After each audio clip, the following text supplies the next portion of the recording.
I want to start off with Negan's Intimidation stance, not because it's the core of the character's design, but because it's actually kind of cool and you want to think about it as much as you can. You want to be able to use this to do what it does best, and therefore all the other stuff that you're throwing out, pokes and whatnot, you want to use to try to set up the cool things that are in this stance. So it should always be in the back of your mind that you have this stance and everything else just sort of complements it rather than it being a true centerpiece. It's just a feature. So let's take a look at the stance first, which you can do by just 3+4. If you're walking forward or walking backwards, Negan will automatically launch low attacks. I'll show you what I mean by having the computer just do some down fours.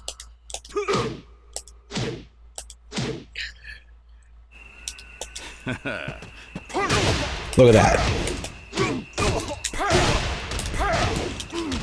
All that damage. Just an automatic launcher. He doesn't have to do anything. You didn't have to be moving for it. I thought you had to be moving. Nope. Any low attack, Negan just crushes it and stuns you for a combo right away. So, always keep that in mind. The problem with this stance is it's not prevalent. There's only so many ways to use it, but if you do it correctly, if you have an opponent who's going to, try to get the little pokes here and there, like a Josie player, right, who lives on that down 3-4 and stuff like that, this can destroy people like that who get greedy with little lows. So always keep this stance in mind. It's a good stance, and there's a lot of cool utility once you work it into your game correctly.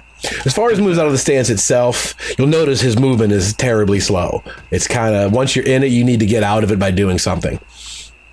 He has a 1-2, which is a natural combo. It looks like that. It's a screw attack in combos, as well as 1+2, which is a little bit quicker, and it's a high. He has a 2 attack, which looks like that. Knocks down on hits, and is +7 on block. This is kind of a debilitating attack. That +7 just lets you do, whatever you want. You can see what it looks like on guard. Look at that. Just bonk right on the head, and then you keep going. So right away, there's really, really good options there. The 3 and the 4 kicks, that 3 knocks him down and they stand right back up and returns him directly into stance. Same with the 4. You get that knockdown, right back into stance. That's automatic. You can't do anything about that. Oh my goodness. Counter hit, you get follow-ups on, stuff like that. So the 4 is a good one. The 3 is just kind of a quick little poke. The only problem with this stance is the moves that lead into it don't guarantee the mix-up. A lot of your options can be beaten out, including those kicks. So you kind of have to keep the opponent aware of your tendencies. Make sure that they don't interrupt you at the wrong time. Make sure you use this sparingly. Don't constantly go for the stance after that attack every single time. Stay fresh with it and just kind of, throw it in where it needs to be thrown in. And once you're in it, then you can trap them with the cool stuff. The 1-2, this one, the 1-2 and the 1+2, those are going to be unbeatable when you enter the stance correctly.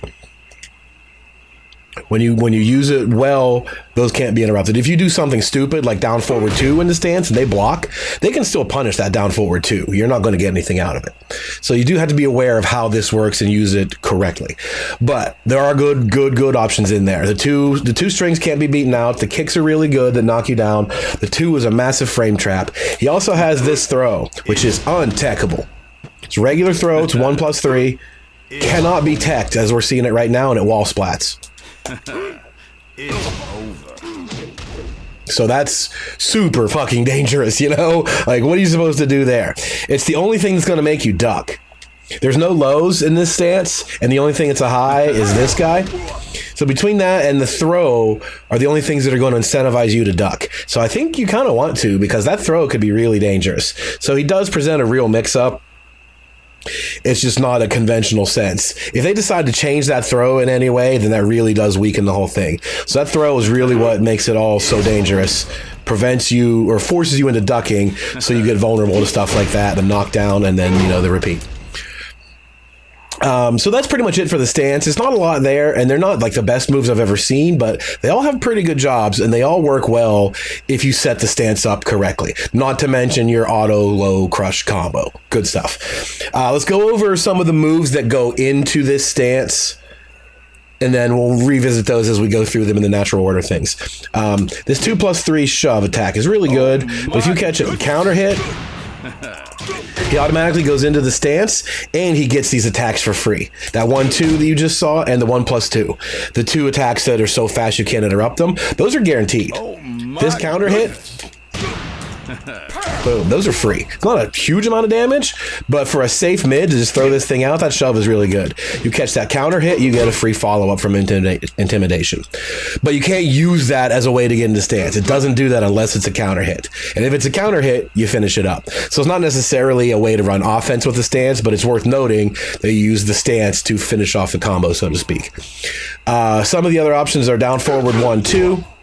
And you just hold the second button in, and you see the back goes up. This is one of those ones that's unsafe. So if they block down forward 1-2, they can punish you straight up, and you going into stance isn't going to change anything. So what this is for is, say you use a 13 punish situation that you know you're going to hit, you do down forward 1-2 and hold it. Then you have the frame advantage in that situation where you can go for this because it's unbeatable, etc. Down forward 2 is another one, and this one I don't see the point for it really because it's so punishable. They're going to get that every time, and even if you hit, you don't necessarily even want to be in the stance. You want to do a regular combo. While standing 2, on the other hand, does make a little bit more sense because you can use it to combo like that. While standing 2 and hold it leaves you in Intimidation, where you can do the 4 kick, which again leaves you in Intimidation, and then the screw attack. So 2, 4, 1-2, and there's your combo. So while standing 2 is a good use of it, you kind of almost always want to do that. But again, this is a really, really negative move. If they block that, they're going to just punish your face off, and it's not going to matter.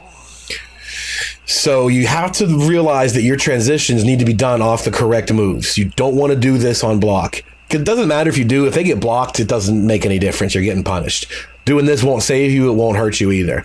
The real crown jewel of this set is down forward 4-2. That, because even though it's a high, you can duck that, but that's +1 on block. This is a really great string. A natural combo, +1. Once you're into here, then you cannot be beaten out of those 2 options. Again, you just hold in the 2 button to enter the stance, and then those 2 strings cannot be interrupted. They're too fast. The nice thing about this is people want to duck that. You know, that's such a great tool. You want to start ducking this. There's a mid option. A mid option that's safe to keep them honest. So down forward 4-2 becomes your best way to access the stance because it does not have to hit in order for you to gain the advantage. It's plus on its own. So those are the primary ones to keep in mind. Down back 1+2 looks like this, but if you hold it, it turns into an unblockable that goes into that stance. So another one that's kind of just odd in its usage, but it's there for you to remember. So the ones you really want to use are down forward 1-2 when you use it to punish. Down forward 4-2 is pretty universal. You're going to use that one a lot. And down back 2, which is this low, that automatically goes into the stance, and you get your options from there. So those are the ones that you rely on the most part. Down forward 1-2 on hit, down back 2 on hit, and down forward 4-2 whenever you feel like it. As long as you use the other strings to keep them honest, you can get a lot of mileage out of it. Then you go into the stance, then you have those cool options. So I think that pretty much covers how the stance works. Know what you want to get from it. If you want to go for, you know, the counter hit, if they're an antsy button presser, or go for the throw if they just kind of sit there and do nothing. So again, 3 major ways to get into it and lots of cool ways to use it. You're going to use it in combos a lot too, and it can be really good for corner situations. To finish a corner combo with this and then go into that stance with the unbreakable throw, lots of potential there.